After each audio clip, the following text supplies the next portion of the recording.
Azhar rencananya akan menyampaikan penginderaan jauh dan GIS atau remote sensing dan GIS di bidang perikanan laut, di bidang budidaya ya khususnya. Sebelum itu saya akan coba bacakan biodatanya dulu atau data diri Pak Azhar ya. Nama lengkap Al-Azhar ya. Al-Azhar saja, tidak ada lanjutannya. Panggilan Pak Azhar atau Pak Al-Azhar. Lahir di Bau-Bau, di Sulawesi Tenggara ya. Jadi ini orang timur Bapak Ibu. Kepakarannya di bidang pengelolaan pulau-pulau kecil, ekowisata bahari, penginderaan jauh dan GIS kelautan, terus valuasi ekonomi sumber daya pesisir dan lautan.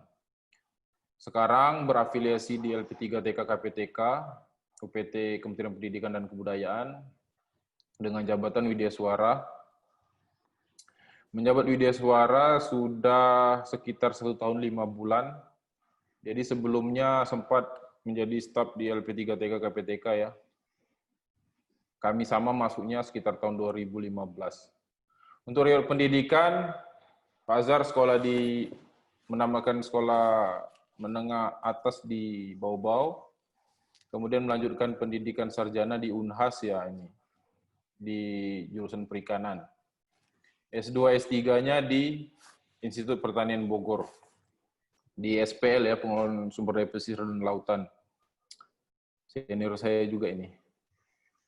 Untuk kontak dan komunikasinya nanti bisa ditanyakan ke Pak Azhar langsung.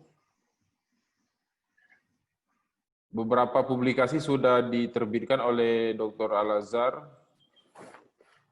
baik tahun ini, misalnya tentang Saltwater Marine Habitat Mapping of Kalidupa Island, using integrated traditional ecological knowledge and multispectral image classification.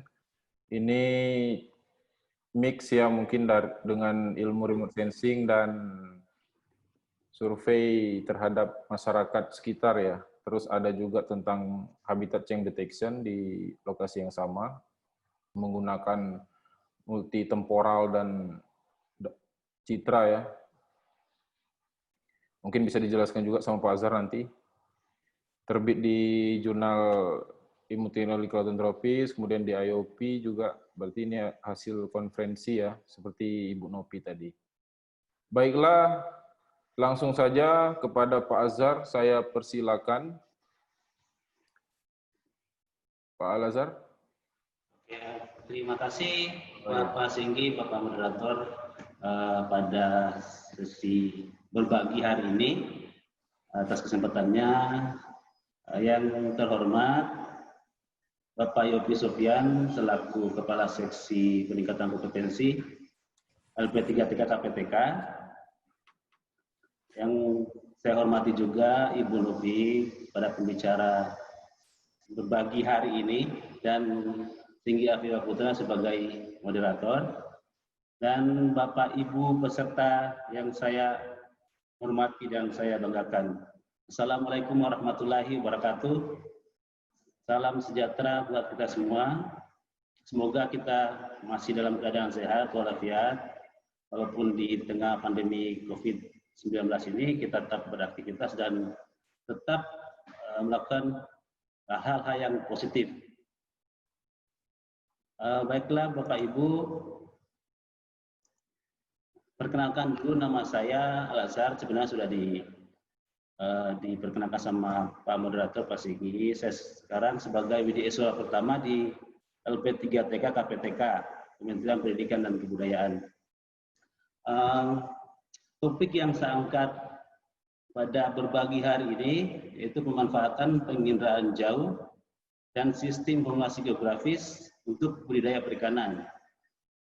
Sebenarnya kalau untuk Bapak Ibu yang sudah terbiasa mendengar ataupun mengaplikasikan ini sudah bukan hal yang asing lagi, tapi kali ini saya ingin berbagi pengetahuan apa yang saya tahu, mungkin untuk Bapak Ibu yang belum pernah dengar atau pernah dengar walaupun masih sepintas, kali ini saya ingin berbagi.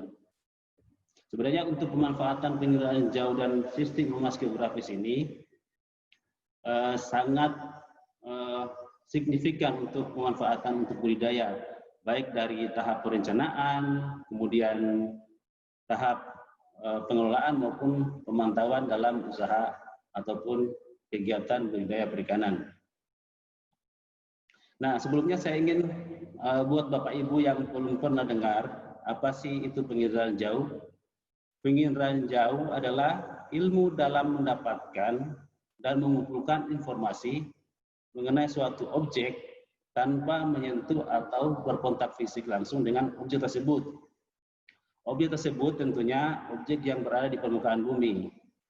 Ya, bisa berada di daratan maupun di lautan. Penginderaan jauh ini penting dilakukan ataupun perlu kita aplikasikan misalnya untuk kajian-kajian karena memiliki kelebihan. Yang pertama, waktu pengerjaan pemetaan untuk cakupan area yang luas bisa dilakukan dalam waktu yang singkat. Artinya begini, ketika kita melakukan kajian untuk daerah skala lokal, regional ataupun nasional, skala cakupan areanya cukup luas, maka kita membutuhkan penginderaan jauh untuk memudahkan atau mempercepat pekerjaan kita. Kemudian yang kedua, tenaga kerja yang dibutuhkan relatif sedikit. Yang ketiga, mampu mengidentifikasi area yang sulit dijangkau. Nah, seperti Bapak Ibu ketahui, di Indonesia itu merupakan negara maritim kepulauan. Jadi ada beberapa pulau dan mungkin banyak pulau yang berada jauh dari daratan utama, yang sangat terpencil, terisolasi. Jadi ketika kita melakukan kajian misalnya untuk daerah-daerah jauh ini, kita sangat membutuhkan penginderaan jauh untuk memudahkan kita. Yang keempat, mampu menyajikan peta secara 3 dimensi. Kemudian yang kelima, mampu menyajikan kenampakan visual muka bumi secara time series. Jadi untuk melakukan kajian misalnya perubahan lahan dari waktu ke waktu, kita bisa memanfaatkan data citra satelit yang kita ambil dari waktu ke waktu sesuai kajian kita yang kita butuhkan. Kemudian yang keenam, biaya lebih murah. Namun di sisi kelebihan ini ada kelemahan. Nah, misalnya seperti ini, pada pemetaan skala detail, presisi atau akurasi tidak selalu baik, tergantung dari tingkat ketajaman citra atau resolusi spasial yang digunakan. Artinya seperti ini, ketika kita ingin mengidentifikasi atau mengkaji objek yang kecil, misalnya beberapa meter, kita harus menggunakan citra yang menggunakan resolusi spasial yang tinggi. Kemudian, untuk resolusi dalam citra satelit ada 4. Yang pertama, resolusi spasial. Apa itu resolusi spasial? Resolusi spasial adalah objek terkecil yang masih diidentifikasi oleh citra. Nah, citra satelit ini memiliki, masing-masing citra memiliki resolusi spasial yang berbeda. Kemudian resolusi temporal adalah periode waktu ulang satelit kembali merekam area yang sama. Kemudian yang ketiga, resolusi radiometrik adalah ukuran sensitivitas sensor dalam membedakan spektral atau radiasi suatu objek. Contohnya seperti ini, saya ambil contoh di Landsat 7 dan 8. 7 memiliki 8 bit dan Landsat 8 memiliki 16 bit. Jadi semakin banyak bit atau resolusi radiometrik citra itu, maka semakin banyak kemungkinan kita bisa mengidentifikasi suatu objek. Nah, untuk penginderaan jauh ini, banyak citra satelit yang mengorbit di angkasa. Dan untuk digunakan mengidentifikasi objek yang di bumi, sehingga kita dapat mengambil data dan informasi mengenai kondisi bumi secara berulang ataupun kondisi yang terkini. Jika kita melihat dari tinjauan sensor, itu citra satelit kita bisa bedakan menjadi dua, yaitu sensor yang pasif dan sensor yang aktif. Apa maksudnya? Sensor yang pasif ini kita gunakan sumber energi elektromagnetik dari cahaya matahari. Sedangkan yang aktif seperti radar, kita bisa menggunakan energi sendiri. Bisa dilihat di tabel ini merupakan pengelompokan citra satelit berdasarkan resolusi spasial, resolusi kemudian temporal. Bisa kita lihat di sini ada resolusi rendah, contohnya NOAA. Ini memiliki waktu pengambilan data atau resolusi temporal 0,5 hari. Berarti dalam sehari bisa 2 kali di tempat yang sama. Kemudian resolusi spasial itu adalah untuk NOAA 1,1 km. Kemudian SeaWiv, waktu pengambilan datanya 1 hari. Memiliki resolusi spasial 1,1 km. Nah, untuk MODIS ini juga merupakan satelit dengan resolusi rendah. Waktu pengambilan data ini 1 hari. Kemudian untuk resolusi spasial 250 meter, untuk band 1 sampai 2, kemudian 500 meter untuk band 3 sampai 7, dan 1,1 km itu band 8 sampai 36. Jadi MODIS ini main banyak untuk resolusi band kanal dari citra ini. Kemudian resolusi sedang itu Landsat, kemudian spot yang lama, spot 4, kemudian ada IRS. Untuk Landsat sebenarnya di sini saya cuma mencontohkan 3, tapi ada generasi baru Landsat. Ini Landsat 7, ada Landsat 8. Ada beberapa generasi yang terbaru yang untuk Landsat 8. Nah, untuk Landsat ini memiliki waktu pengambilan data 16 hari. Dan untuk MSS ini resolusi spasialnya 80 meter. Kemudian untuk Landsat TM resolusi spasial 30 meter dan 120 meter untuk band thermal. Kemudian untuk Landsat 7 30 meter untuk multispektral, 60 meter untuk thermal, dan 15 meter untuk band pankromatik.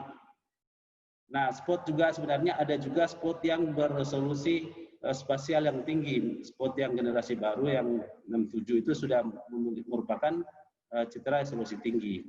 Nah, kemudian untuk di sini contohkan adalah ALOS dengan waktu pengambilan data 46 hari, resolusi spasialnya 10 meter untuk AFNIR 2, 2,5 meter untuk ALOS PRIS, kemudian IKONOS memiliki resolusi spasial 4 meter untuk multispektral, 1 meter untuk pankromatik. Kemudian Kuiper, ini Kuiper memiliki resolusi spasial tinggi 2,4 meter untuk multispektral dan 0,6 meter untuk pankromatik.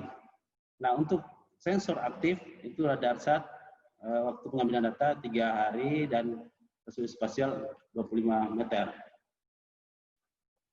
Nah, ini merupakan tahapan bagaimana kita melakukan analisis citra sehingga kita bisa memperoleh informasi dari citra satelit itu.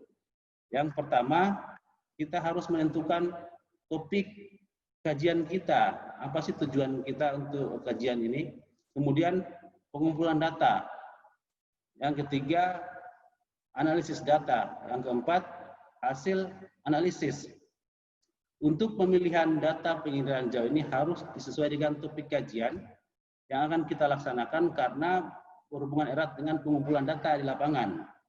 Nah, data yang dikumpulkan untuk digunakan sebagai misalnya untuk mengkalibrasi data penginderaan jauh dan digunakan untuk akurasi assessment. Kemudian selain data lapangan, kita juga bisa menggunakan data sekunder untuk menganalisis data penginderaan jauh. Data sekunder ini sebaiknya atau lebih bagus kita menggunakan data yang sudah berbentuk dalam sistem informasi geografis. Kemudian analisis data penilaian jauh dapat kita lakukan secara visual analisis dan digital analisis. Analisis data secara digital seperti manipulasi dan interpretasi citra dengan bantuan perangkat komputer. Nah, tahapan yang akan kita lakukan, yang untuk pre-processing, biasanya kita lakukan koreksi dan pembetulan citra. Nah, tahapan ini ditujukan untuk memperoleh citra yang sesuai dengan tampilan di bumi. Koreksi geometrik itu dilakukan dengan menggunakan titik kontrol atau ground control point. Ini kita ambil dari lapangan ketika kita melakukan survei lapangan, kita mengambil titik-titik sebaran yang merata di daerah penelitian kita. Kemudian untuk koreksi radiometrik ini untuk menghilangkan efek dari atmosfer, kemudian perubahan pencahayaan, kemudian perubahan sensor ataupun efek dari musim yang berbeda. Sehingga koreksi citra ini dapat kita lakukan analisis yang lebih lanjut. Nah, untuk berikutnya adalah penajaman citra satelit. Nah, ini dilakukan untuk memperoleh tampilan atau gambar citra yang lebih baik dengan pembedaan yang nyata berbagai tampilan dari citra. 3 kategori yang umum dilakukan untuk penajaman citra. Yang pertama manipulasi kontras citra satelit, kemudian manipulasi dengan spasial, dan manipulasi dengan multi citra. Multi citra maksudnya di sini citra yang resolusi spasial yang rendah dan resolusi spasial yang tinggi. Kemudian tahap berikutnya adalah klasifikasi. Nah, klasifikasi ini adalah tahap untuk memperoleh data informasi dari suatu citra. Sebagai contoh, misalnya kita ingin mengetahui tutupan lahan dari suatu lokasi penelitian. Maka kita lakukan klasifikasi, ada 2, klasifikasi terbimbing, supervised, dan klasifikasi yang tidak terbimbing, unsupervised. Nah, di Indonesia untuk data penginderaan jauh ini bisa kita peroleh dari beberapa lembaga atau instansi pemerintah. Misalnya di LAPAN, itu Lembaga Antariksa dan Penerbangan Nasional. Lembaga ini juga menyediakan beberapa data, misalnya NOAA, kemudian MODIS, baik itu MODIS Terra ataupun MODIS Aqua, kemudian SPOT, kemudian Landsat. Selain itu juga kita bisa peroleh data di Lembaga Balai Riset dan Observasi Kelautan. Itu juga menyediakan beberapa data, biasanya berresolusi rendah seperti NOAA dan SeaWiF. Dan kedua lembaga ini berfungsi untuk menyediakan data sehingga kita bisa, ketika kita membutuhkan data, kita bisa mengajukan di lembaga tersebut. Selain itu juga di lembaga swasta seperti Biotrop juga kita bisa peroleh data citra, misalnya Landsat, SPOT, dan Ikonos. Nah, selain itu juga kita bisa dapatkan data citra secara gratis di website tertentu. Kita bisa mendownload, kita tinggal registrasi, misalnya SeaWiF, MODIS, kemudian OCDS, kemudian CZCS. Ini kita bisa peroleh di alamat website yang ada di sini, oceancolour.gsfc.nasa.gov. Nah, kita bisa mendownload beberapa citra ini di situs ini secara gratis. Kita tinggal melakukan registrasi. Kemudian yang kelima, NOAA dan Landsat. Nah, kita bisa peroleh data ini secara gratis di Air Explorer USGS.gov. Dan Landsat juga di situs itu kita bisa dapatkan citra. Sama halnya juga kita hanya melakukan registrasi akun kita dan mendapatkan akun, dan password di website tersebut. Kemudian untuk perangkat lunak yang digunakan itu bisa kita gunakan untuk pengolahan data citra. Yang pertama RDAS, RMapper, Envy, Spring, Ilvis, dan Idrisi. Nah, untuk pengolahan data citra ini sebenarnya masing-masing perangkat lunak ini memiliki kelebihan dan kekurangan. Tapi pada intinya untuk citra atau perangkat lunak ini sudah memiliki kemampuan untuk mengolah citra satelit.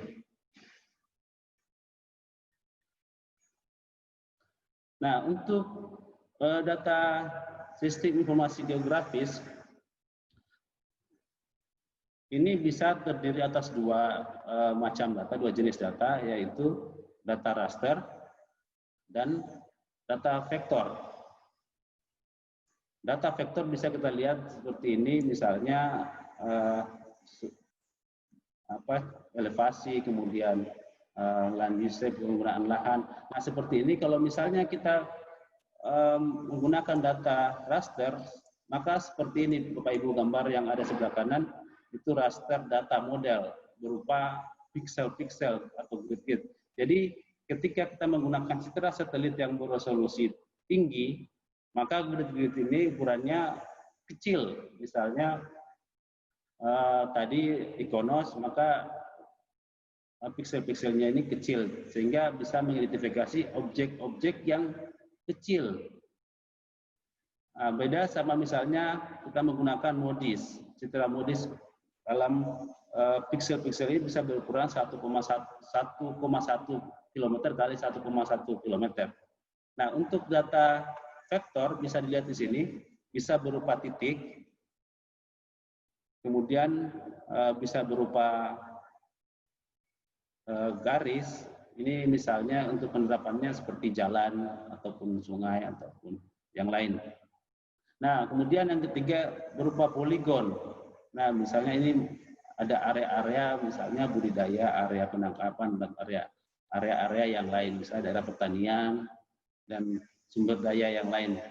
Nah, perangkat lunak yang bisa digunakan untuk mengolah data GIS ini bisa kita gunakan ArcGIS, kemudian ArcView, MapInfo, Spring, Ilvis, dan Idrisi. Pada dasarnya menggunakan data ini, untuk SIG ini ada beberapa tahapan yang akan kita lakukan. Yang pertama itu kita perlu identifikasi keperluan kajian kita, kemudian memformulasikan rencana, membuat framework analisis, mencari sumber data, menyusun dan manipulasi data sebagai data input, kemudian kita analisis dan ada verifikasi hasil dan evaluasi hasil akhir dari analisis kita.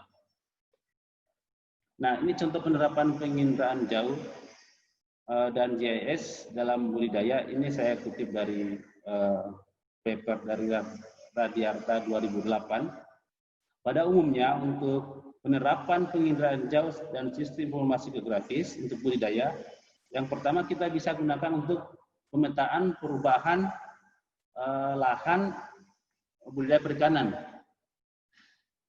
Kemudian yang kedua, pemantauan lingkungan budidaya perikanan.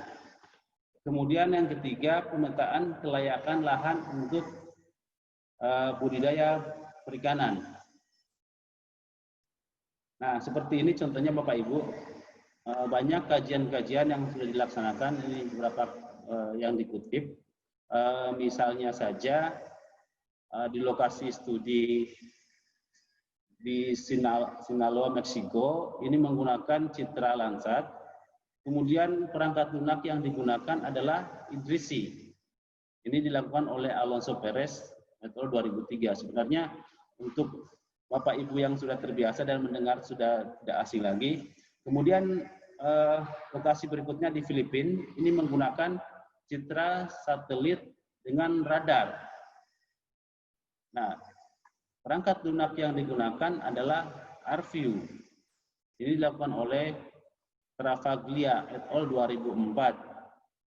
Kemudian juga ada yang dilakukan Radiarta et al. 2005, itu melakukan perubahan lahan budidaya perikanan di Waduk Cirata menggunakan citra Landsat.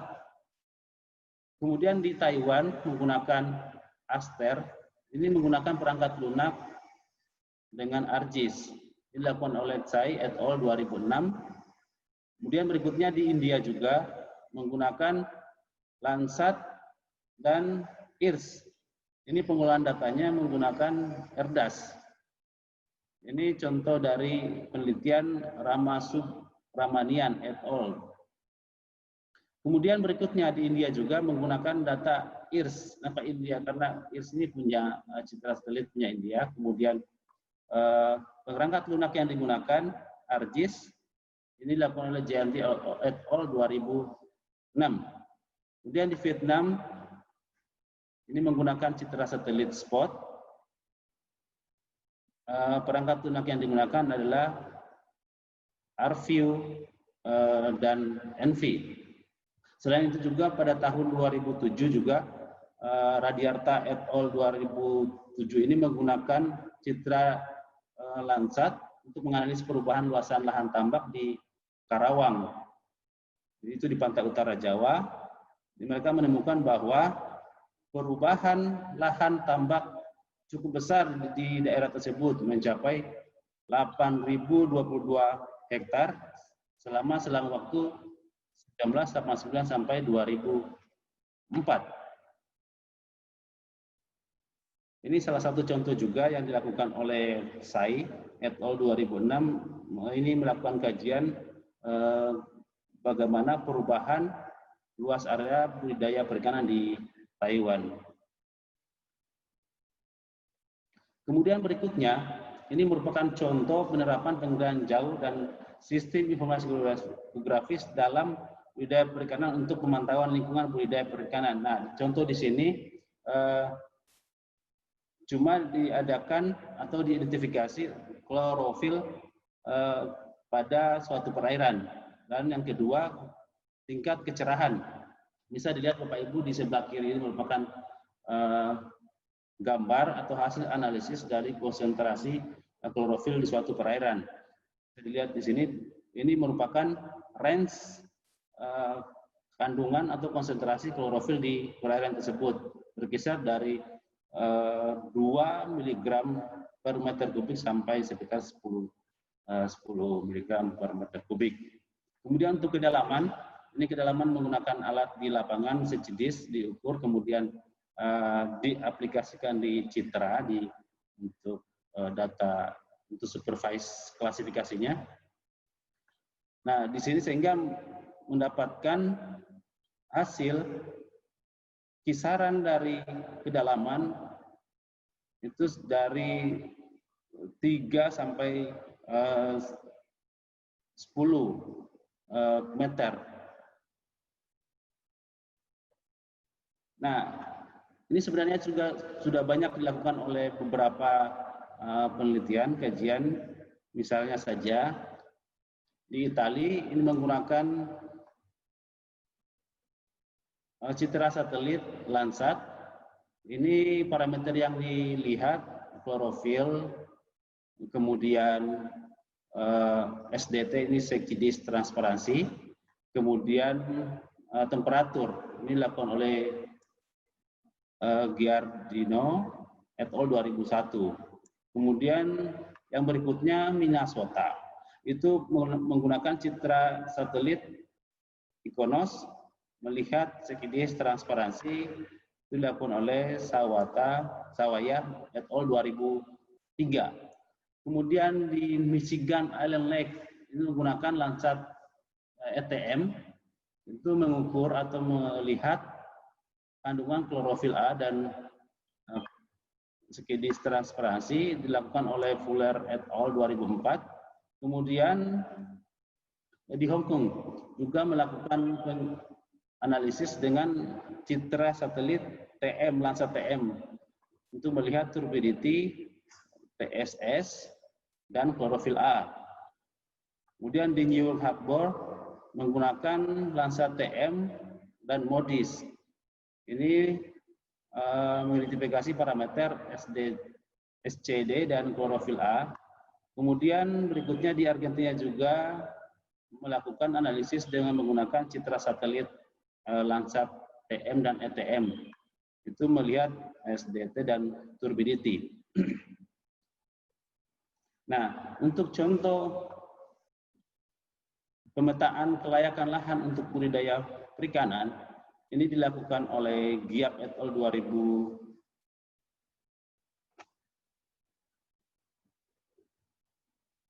Maaf, layarnya kok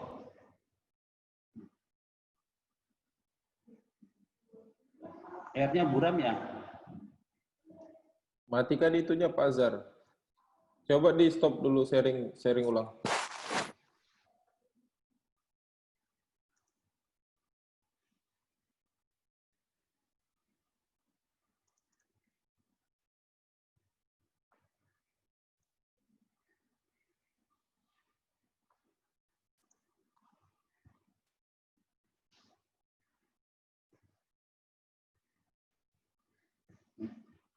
Nggak bisa ya? Maaf Bapak Ibu. Jadi nah,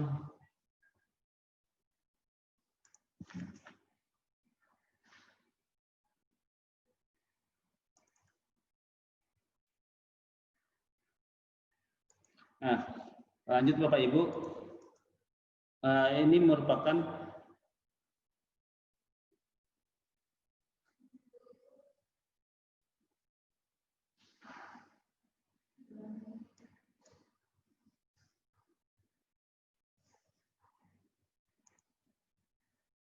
begini saja ya Bapak Ibu. Tidak terlihat Pak Azhar. Tidak terlihat ya. Coba di sharing, nanti dihapus saja anotasinya.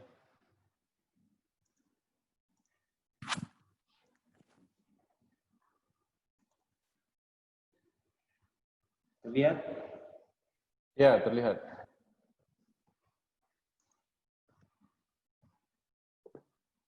Gangguan gini ya.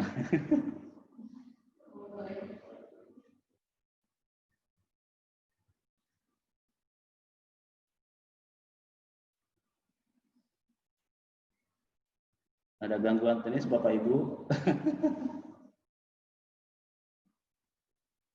Matikan draw-nya, Zar. Bisa tidak?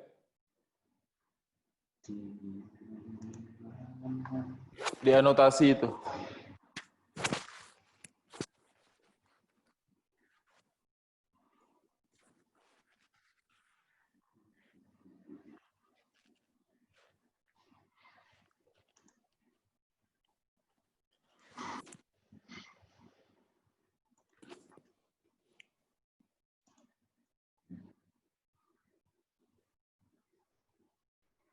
Terlihat Bapak Ibu? Ya, begitu aja dulu. Gini aja ya. Ini salah satu contoh yang dilakukan oleh Giap et al. 2005 melihat tingkat kelayakan lahan untuk budidaya perikanan.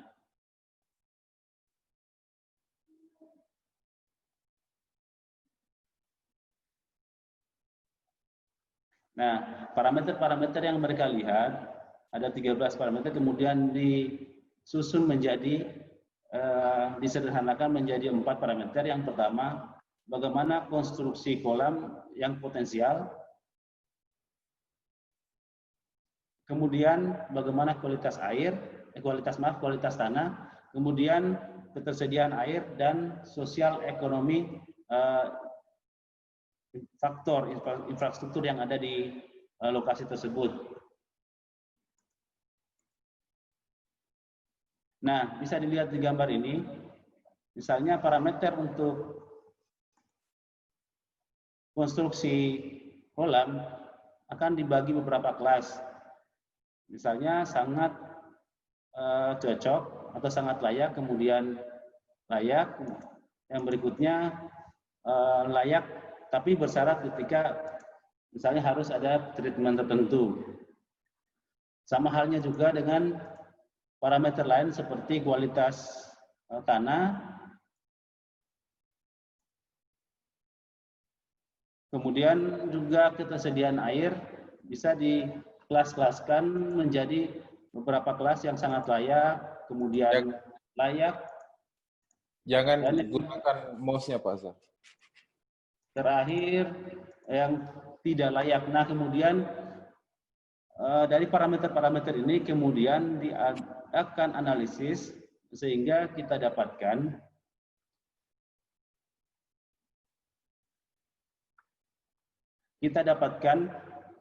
daerah yang sangat layak.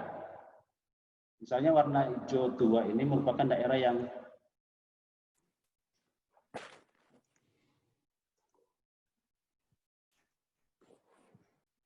gangguan tunis yang sangat. Jadi Bapak Ibu, intinya seperti ini.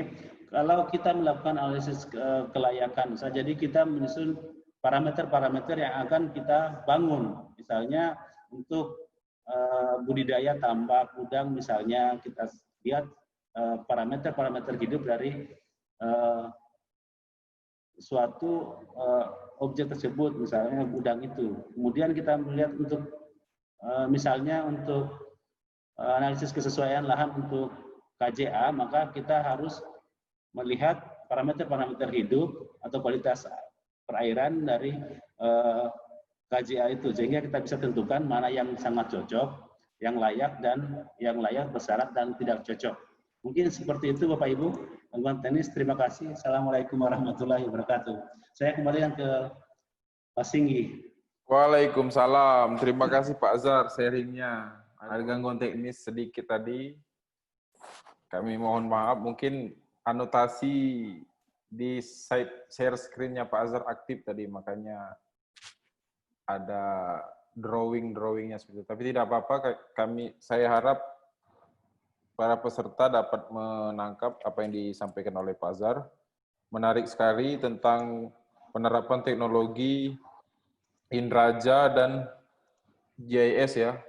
Jadi Indraja itu untuk mengolah citra yang ditangkap oleh satelit, kalau yang saya pahami ya, sedangkan GIS itu sistem yang digunakan untuk mempresentasikan atau menginterpretasikan hasil olah citra tersebut ke dalam bahasa yang mungkin lebih dipahami oleh kita sebagai pengkaji, peneliti, ataupun yang menggunakan pemanfaatan teknologi Indraja dan GIS tersebut.